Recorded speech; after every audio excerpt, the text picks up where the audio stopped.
Namaskar. Today we are going to discuss the KarmYog Seva Mantra. Now, that is really something that each one of you who is involved in this KarmYog for 21st Century's Fit for Life program, which is nothing but a sadhana paddhati as we call it. Sadhana paddhati means it's a process of developing and inculcating in ourselves the practice, a daily routine, a daily practice routine, for what? For sharpening the operating system of our lives. That's why we call it the Fit for Life program, as you know. And as we say every day, we remind ourselves also, and I keep reminding each one of us, that the method for sharpening the operating system is to actually engage our tan pran manchit physical, energetic, mental and spiritual dimensions of our being independently and together, individually, socially. And by doing that, what we are trying to do is become an expression, a radiant expression of the integration of the good, the true and the beautiful. And in order to do that, in order to become an expression, a vehicle for expressing this, we have to first imbibe the ethos, the essence of the integrity of and the integration of the good, the true and the beautiful. That's what we're trying to do here. Now, as you know, in the practices, those of you who are just listening to the videos and thinking that, well, this is great, I have now understood what this is all about and are feeling very knowledgeable and very erudite, so be it.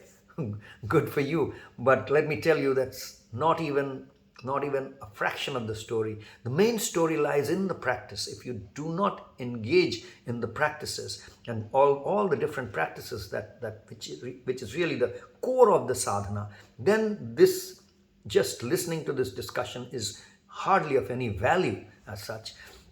Now, you might already have your own practices designed, which you are daily engaging in. Then it's great. That can be augmented with these conversations, and you can check out if there's anything to gain from the practices of Fit for Life program, or you might even be able to contribute something into it. It's a very dynamic thing. But the most important thing that I wanted to discuss today is the bracketing, how we start and end each of our practices, whether it's the Pranlila Upasana, the Shakti Stretch Aradhana, the Stamiflex Arati, meditation, Somno Magic, Livosim. Now, some of these are not really that kind of practices, but at least which are done at a specific kind of with a starting and ending. Livosim is like a particular lifestyle kind of thing, which I've described earlier. But most of what we do when we engage in any karma, any work, any sadhana, what we do is we start and end with a ritual.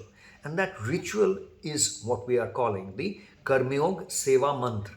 We chant the KarmYog Seva Mantra and then we start. And today we are going to discuss a little bit, give an overview of this KarmYog Seva Mantra chanting process.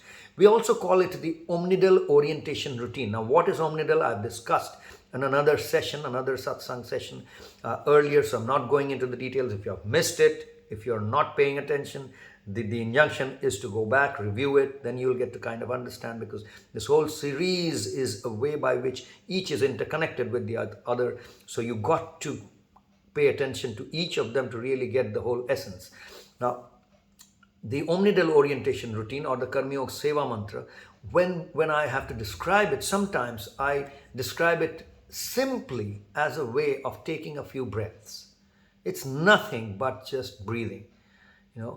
We say that we will now breathe a certain specific number of times. What is that specific number of times? I'm not going to reveal today, because I'm just going to tell you the details, and then each of you can total it up. So you can total it up and then understand what is the total number of breaths that we take in order to complete the chanting of the Seva Mantra. Because in any case, any chanting is ultimately also a thing about breathing. You are integrating your breath with the whole thing. And there is, of course, I will discuss a little bit about it today, about the importance of mantras and what ancient tradition and what modern science are both kind of converging into the utility of mantras. But a mantra is, that is a session in itself, a satsang session in itself, a nugget in itself. But today, all that I can say is a mantra is, man is mind in our languages. So, and tra is an instrument, that and an instrument, instrument is always used to control. Anything that is out of control, that you're not being able to do, you use instruments to control. So that the translation of control is niyantran. So tran. In that same way, we find this yantra is a controller, is an instrument which helps us to control. So mantra really means something. Mantra is an instrument which helps us control our mind. It helps to bring our mind under our control. So that is why we are using this KarmYog Seva Mantra, as we say, as a bracketing in the beginning and the end. I'm using the term bracketing. As you can understand, a bracket is used to signify the start of something and the closure of something. Bracket open and bracket close, as they say when we're doing math or when we're doing English language grammar. So it's also used in filmmaking a lot. I mean, the language of filmmaking. Directors who are studying filmmaking, or if you're studying filmmaking as a language in itself, you would have come across this term bracketing, which is part of the grammar of this audiovisual medium.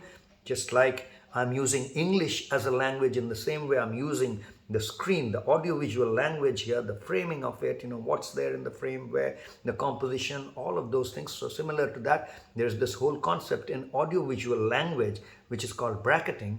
Of a good director or filmmaker uses bracketing to signify the beginning and the end of a particular anecdote or a particular plot or a subplot or the whole story. We see there's casting, and at the end there's always the end comes, and that kind of signifies that the whole thing is now over. So it kind of tells you that now we are inviting you into one world, and then when it's over, then we are releasing you to go into another world. That's the kind of significance of this bracketing. Now, how we do it, what exactly we do. As I said, it's a few breaths.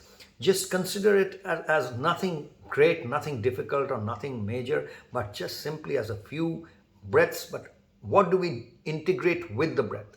Now, the first thing we do is we blow the shank. This is called the shank, the conch shell, as you know. So this is blown 3 times. You cannot blow it by when you're breathing in. You're breathing in, and this will not make any sound. As you can understand, it is sound comes out when you're blowing into it, which means you are exhaling, rechak, or breathing out. So that's three shank ninad, or beckoning people, beckoning sadhaks to come in. It's an invitation. It's a beckoning. It's calling people. Okay, the thing is starting. Whatever you may be engaged in now, please leave aside all your concerns, all your work. Now come in for the sadhana. It signifies that. It means that, nothing else. Now, of course, you can just call, hey, come, we are starting, or you can do any of those things. But those kind of sound vibrations influence the energy of the whole space in a way that is not conducive for the sadhana that you're going to do. So which is why this kind of a call or beckoning mechanism is very conducive for creating the environment, for creating the ambience within which the sadhana will happen properly. You will get the best results. So that's used first. 3 breaths for three of this. Before that, we kind of do this a few times. This is done because as this is kept, there is possibility that there might be some insects and all that might have crept in. So if you suddenly blow, they will get shocked. And if they get shocked, you don't know what they're going to do, how they're going to react, because they are not as evolved as you are. So when they get shocked, they kind of behave in many different ways. So they might bite you and all that. So I actually do this to let them know that, well, we are now getting into this. So 3 breaths on this, and then 1 bell ring. That's the 4th breath. Bell ring. The injunction is when the bell rings, then you close your eyes and you listen to the bell. Listen to the sound all along till it completely dies down. I've already done 1 session on the bell itself, so I'm not repeating all of that now. So you listen to the sound till it goes completely to the end. Then, once that is over, then Your eyes are closed. Well, I'm talking to you, my eyes are open, but when this has happened, your eyes will be closed. And then you breathe in 3 times. Deep breath in. Now, I'm not demonstrating each of these to you because this is something that you do every day, and you will get a demonstration of this as you engage in the practices. So 3 deep breaths. So 3 more. You keep the count, please. Make the total. 3 more. And then after 3 breaths, we are doing what is called Namocharan. Namocharan means pronunciation of names. Now, they are not pronouncing the name of any particular deity or god or anyone who's believed in any specific religion or culture. All that we are doing is we are pronouncing our own names. Our own names. Now, I will do another session on the importance of our own names. That's for another time. But just right now, just understand that within this, we are pronouncing 3 times our own names. Now, we are not, my name is Saurabh, so I'm not saying Saurabh, not in a high pitch. The frequency or the pitch has to be really low. Saurabh. So really low frequency, low pitch sound. You pronounce your name 3 times, and then there is the mantra, which is the 4 lines. This mantra is currently it's in vogue in 2 languages, Bangla and Hindi. We've also done the English. Sometimes we use the English.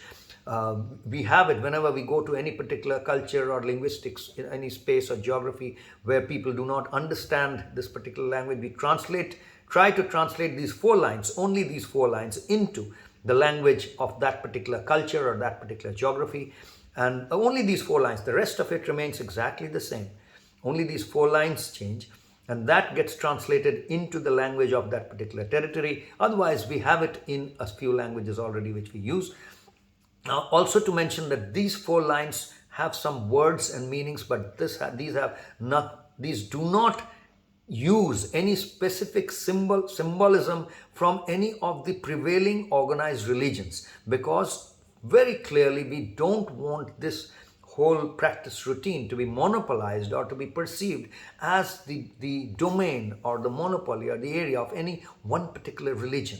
So we really want this to be radically inclusive. We have discussed that earlier, and we want every religion, followers of every religion, to be able to participate, to be able to provide something, to contribute to this whole movement, as well as accept whatever they can accept from this movement. In any case, as you know, the whole objective of this whole program is that so that each one can design and develop their own daily practices. Now, having done those 4 lines of the mantra, then there's once again Namocharan, which means pronouncing your own name. So that's 4 breaths, those 4 mantra lines. Each thing that you speak is you are exhaling once, right? So it's all with 1 breath. So the 4 lines of the mantra, 4 breaths, and then once Namocharan, that is 1 more breath. And then we say Pragya, Kaushal, Sadhana. Details of that I'm not going into today. 3 more words. That is said, those are 3 breaths again. And then finally, when that is done, at the end, we ring the bell again. And when we ring the bell, once again at the end, we are listening to the bell, doing nothing else. And when the bell sound, we can hear no more, then we open our eyes and do Jagat Darshan, as in we now see the world. So that's really the whole process of doing the KarmYog Seva Mantra, or the bracketing, and really how we open and close any of our sessions. That's all for today, friends. Take it easy and take care. Namaskar.